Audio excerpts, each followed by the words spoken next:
to some extent, all modern states do affect the size and makeup of international migration. If we imagine a world without any policies, there would probably be much more movement than we see now. Governments determine the proportion of migrants who enjoy legal status, the specific membership rights associated with different legal categories, and how policies are enforced. And I would just like to share with you two quotes. One by the sociologist Roger Brubaker, who explains that through the ability to set the price of entry, including specifically the price of illegal entry, states do have a substantial capacity to control migration. And the other by Hein de Haas. He is a political scientist at Oxford University. And this is a quote from a working paper of his, so I shouldn't really quote him.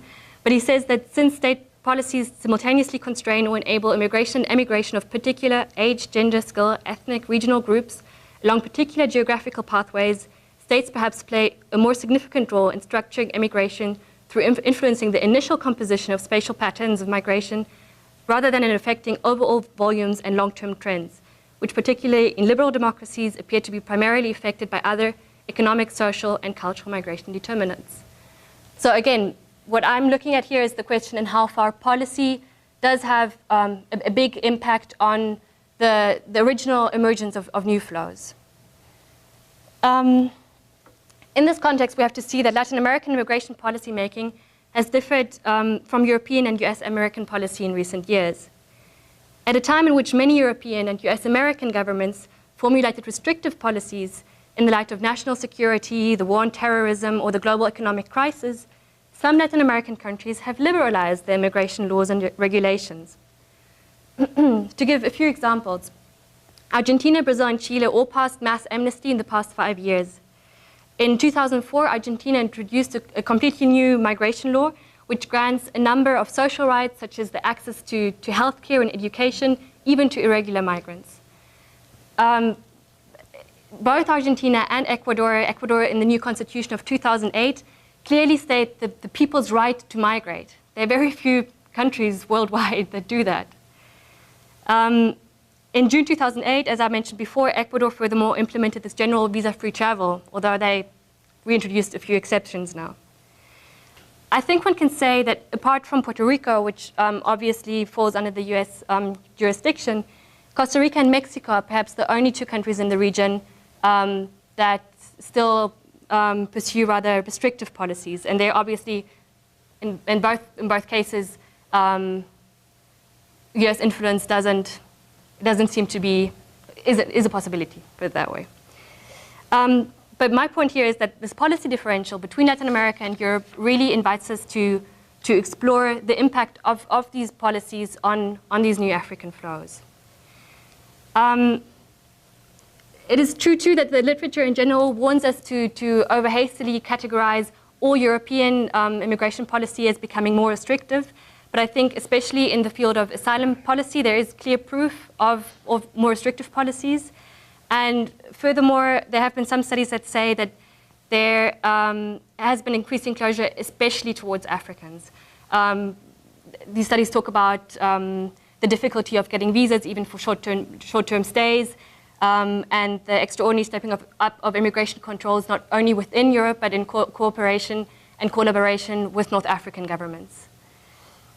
I furthermore think that if we think about how migrants about the decision-making processes basically of African migrants and how they decide where to go, it's probably not only the laws and regulations that matter, it's probably also the policy discourse.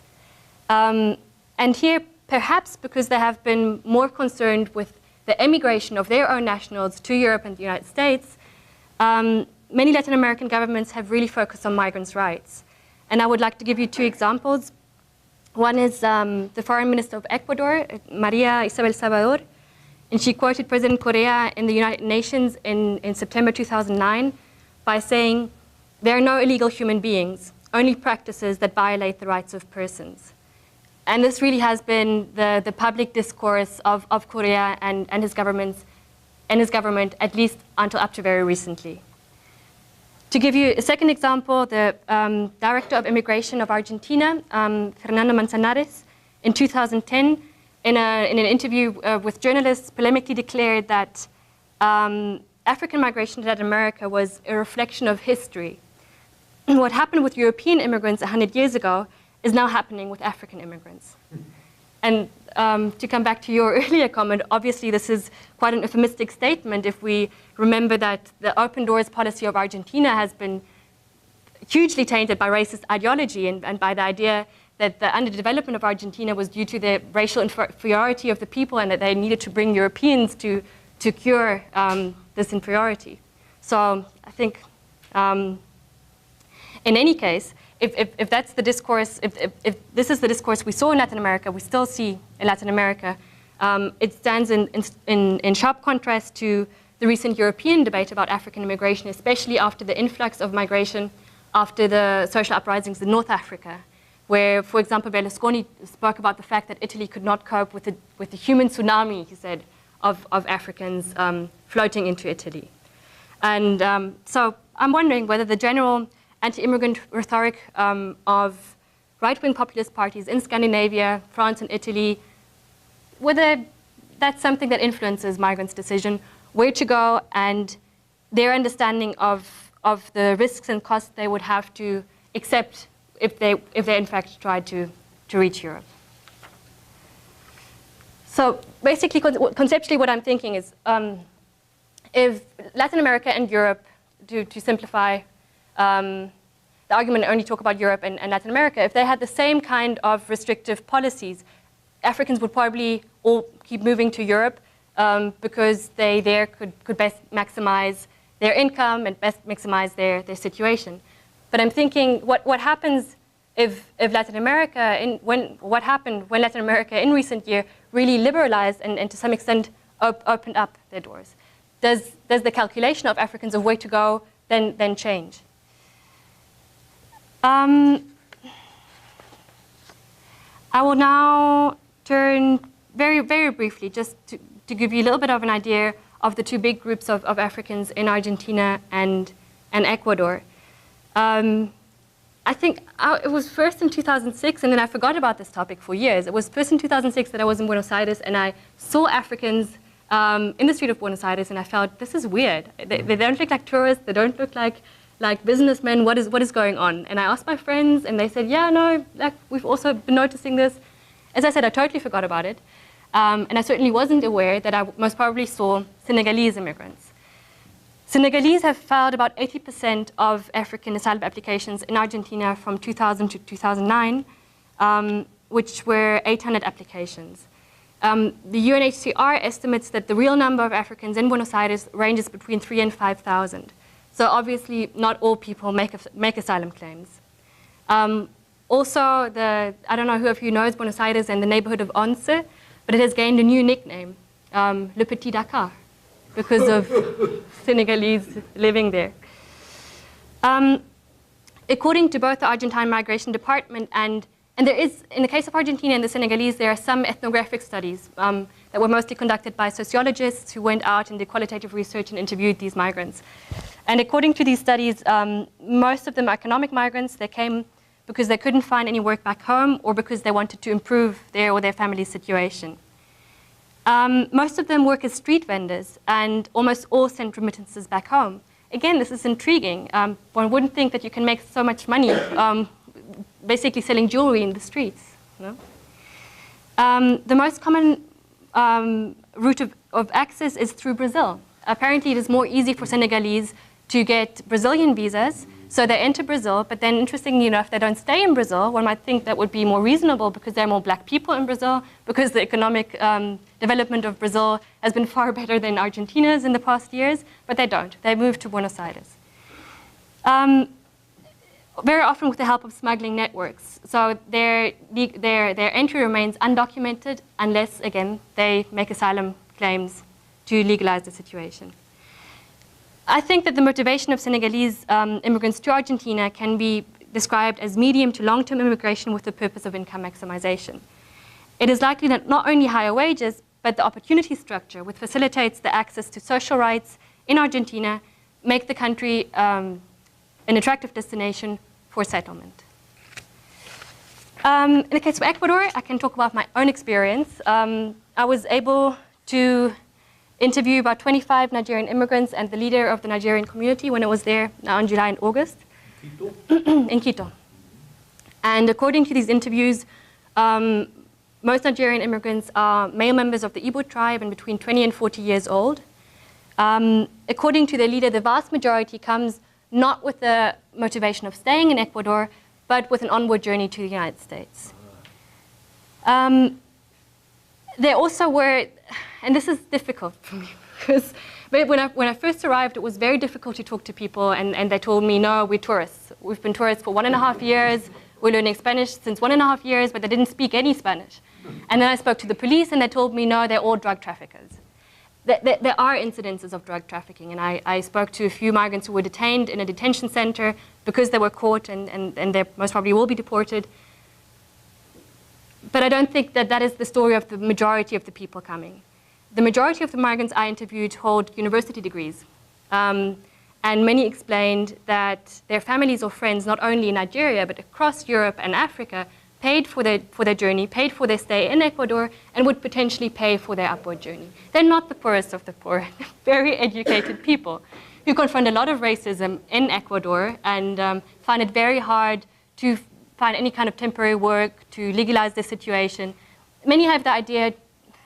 Many of them found out about the visa freedom online via the internet, but had different expectations. So they found out about the visa freedom, they bought a ticket, they came to Ecuador, and many shared with me that they had different expectations. They thought it would be much easier to legalize their stay in Ecuador and then try to make it up north from there.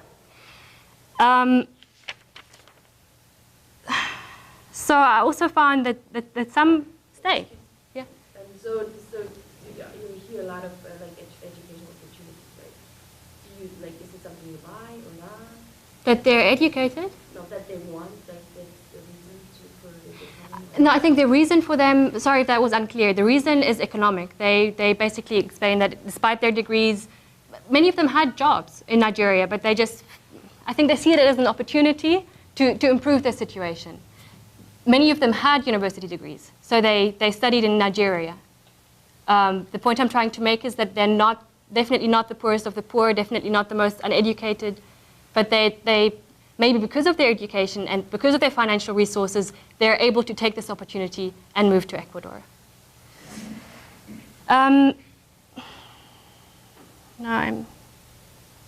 So I think in sum, I would like to say that the reason for leaving their home countries definitely is the economic motivation of income maximization, or if we want to include social and political factors, to increase your general standard of living or situation, whatever you want to call it. I think that the reason for choosing Latin America is that this liberalization of policy in some country really creates a new opportunity structure. And although people are not perfectly informed, some decide to make use and basically risk themselves and take advantage of these opportunities. I have a question. I don't know much about Nigeria, but do you know the wage differential between what the migrants in Nigeria are making versus in Ecuador? I'm not sure. I think there exist. Well, first of all, in the case of Nigerians, many don't work. The majority doesn't work. And I think and it was very exploratory research, right? I spent 5 weeks. But there are two possible explanations. Either they're all drug traffickers, that's why they don't have to work, or they actually come from pretty wealthy families. So they really don't have to work. Some worked, right? And the people who... But a lot of the Nigerian immigrants are in the health sector, right? Nurses and... I think that's the case in Europe, definitely. But not in, thus far, it's not something that came up at all. And they're all, I mean, I guess that's also changing. I wouldn't say just because they're all men, they cannot be in the health sector. I guess but really, that's not something that came up at all. We have till 1, right? So I probably have to rush a little bit. I wanted to talk a little bit, okay, maybe one more thing here, and I think what we have to see too is that probably different kind of policy permissiveness, right, or policy liberalization will probably trigger different flows. So what I'm thinking right now, and I cannot prove it at this point, is that if Argentina introduced the policy of granting social rights, that will probably rather initiate migration with the purpose of settlement than the migration policy of Ecuador that only was a policy of open doors, but doesn't really give any opportunity of regularization. So that kind of policy probably rather triggers flows, transmigrant flows, basically people who see Ecuador what I would call as a gateway to the region, but then actually have the intention of moving on. I'll rush a little bit now, but I would like to talk very briefly about how Latin American governments react. And this is quite interesting against the background of this liberalization I was talking about. Because although these flows are so small, Latin American governments are reacting with rather restrictive policy measures. And these range from training courses for migration and security officials to bilateral and international cooperation, and even to policy reform. Argentina, Costa Rica, Chile, Ecuador, and Guatemala reviewed the asylum granting processes, and Ecuador reintroduced visa requirements for 10 Asian and African countries of origin. I wanted to go over this again. I really have to rush a little bit. So again, I would say in the case, Brazil is a different case. Angolan asylum applications went down because the conflict demise. Here we see a peak of asylum applications from Congo because there was a conflict in Eastern Congo in 2008. Argentine asylum applications went down, at least according to the director of the immigration department, because they successfully introduced or reformed the asylum granting process. This means however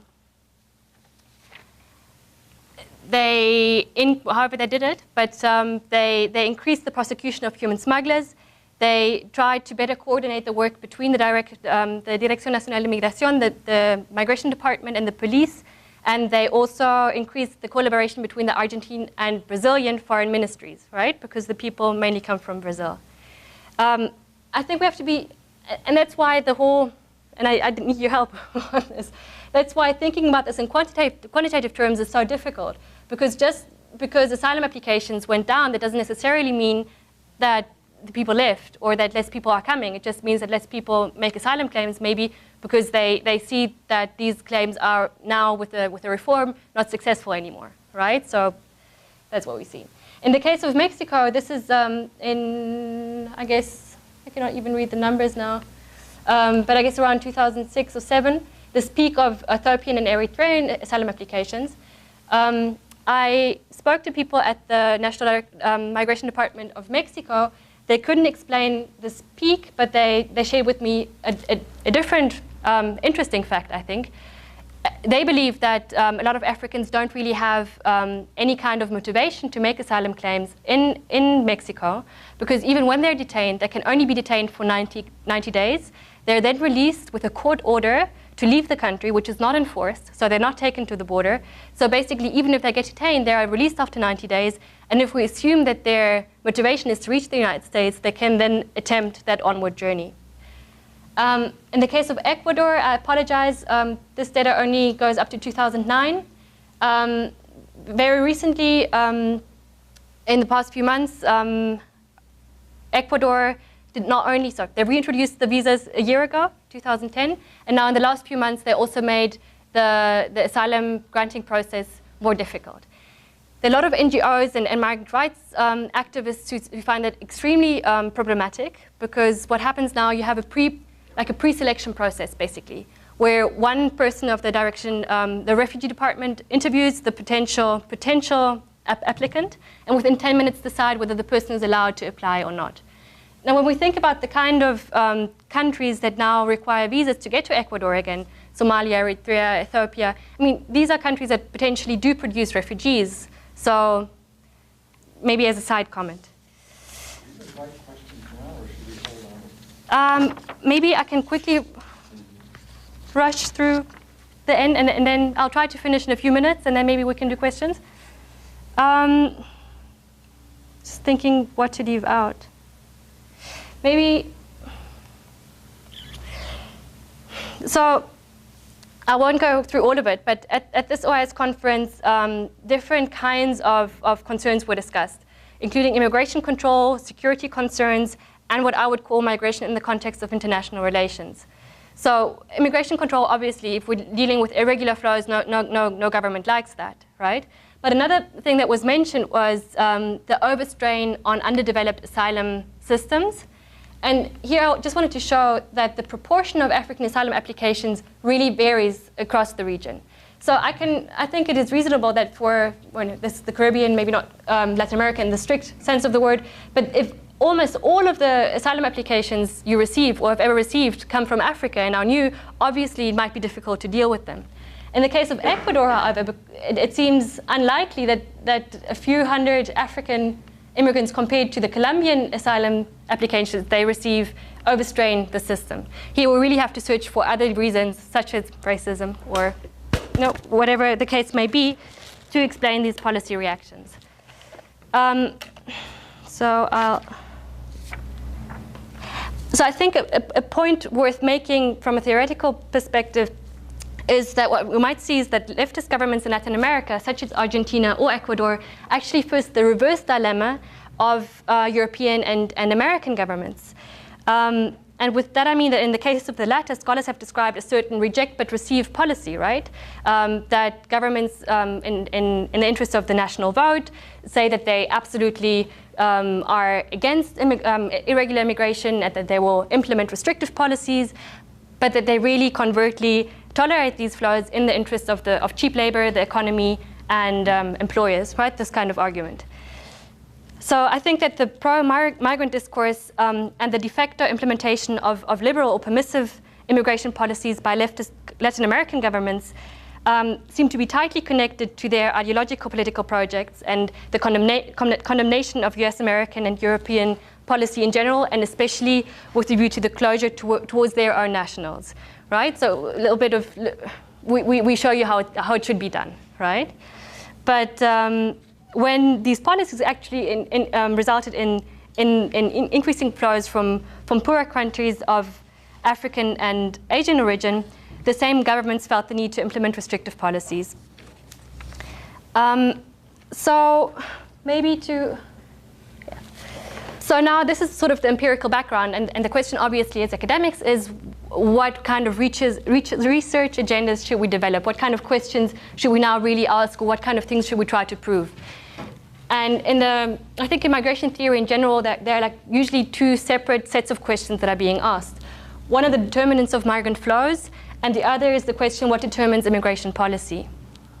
I tried to show you that I think this is fascinating. It's very interesting that it's happening, but it's very hard to capture it in quantitative terms. Now, if you want to run any kind of regression analysis, what political scientists, economists have done, you would need two things in this case. You would first of all need to be able to quantify flows either on a national or regional level, and you would have to quantify policy. The part of quantifying immigration policy is difficult in itself. There is a project my supervisor in LSE is involved in with a number of other universities worldwide, which is called the IMPALA, the International Migration Policy and Law Analysis Project. So if this could be done, and if I could in fact find or maybe concentrate on asylum data, theoretically one could try to come up with a quantitative model. Obviously, another possibility always are qualitative case studies. Yeah, and I think the questions regarding immigration policy we might ask, given this empirical context, are why Latin American governments liberalize their immigration policy in the first place, why Latin American governments react to such small inflows of extracontinental immigrants, and how do both relate to the leftist political projects of Latin American governments. And as a very last point, I think maybe in general we have to rethink migration theory a little bit to encompass the specific conditions of South-South migration. I think maybe we have to think not only in the reasons why countries move from country A to country B, maybe we have to step back a little bit and really try to conceptualize what I would call a global opportunity structure to then understand why people move where. Yeah, I think relative development levels might matter in this context. If it's easier to go to Argentina, even if I cannot increase my income by so much, it might still be more interesting to go there than to not get into Europe in the first place, for example. And I think if we think about South-South migration, the lack of information is a point that is really important. and that's what I found in the case of Ecuador, that people come because they can, but they don't really know what to expect. And maybe I'll stop here definitely. I'm open for your questions now. And I would like to go back to the question on wage differentials, right? And I think there, in cases of other nationals, and I can think of a group of Bangladeshi men I interviewed who paid $15,000 to human smugglers to get to Ecuador, very humble people, who believed that Ecuador was part of the United States because they have the dollar, and who were made believe that they would at least earn $1,500 per month, which unfortunately is not the minimum wage in Ecuador. It ranges at about $200. So, I know, yeah, please. Yeah. Two comments that may be helpful to you. One is the peak that you observed in the migration data, the recent peak. It's not so much the peak, it's the fall from the peak. And you talked about, they seem to be behaving, some of them at least, like two-stage migrants, which is very common in the literature. And it could be that these folks that are in Ecuador that you're interviewing see it as a two-stage migration decision. So they're coming to Ecuador and then want to go to the U.S., but the U.S. labor market sucks right now, so you sit on your hands in Quito and wait in the queue. So you could be observing that peak and then the fall off because potential immigrants in Senegal and Nigeria realize this is a bad time to make the two-step move. And stay in Ecuador. Yeah. That's point number one. Point number two, I don't think you should apologize for these small numbers. Okay. Because in 10 or 20 years from now, you'll be in high demand. I had that in my presentation, and then I was told, but you cannot prove that. Right? Well, you can prove it in two ways. One of them is every single region and every single country, ever since the Irish famines in the 1840s, has undergone a life cycle curve, or what sociology. At a time in which many European and US American governments formulated restrictive policies in the light of national security, the war on terrorism, or the global economic crisis, some Latin American countries have liberalized their immigration laws and regulations. To give a few examples, Argentina, Brazil, and Chile all passed mass amnesty in the past 5 years. In 2004, Argentina introduced a completely new migration law, which grants a number of social rights, such as the access to healthcare and education, even to irregular migrants. States do have a substantial capacity to control migration. And the other by Hein de Haas, he is a political scientist at Oxford University. And this is a quote from a working paper of his, so I shouldn't really quote him.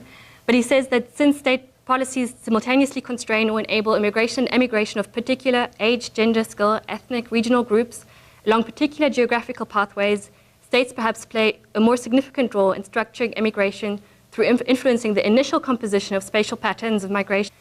Both Argentina and Ecuador in the new constitution of 2008, clearly state the people's right to migrate. There are very few countries worldwide that do that.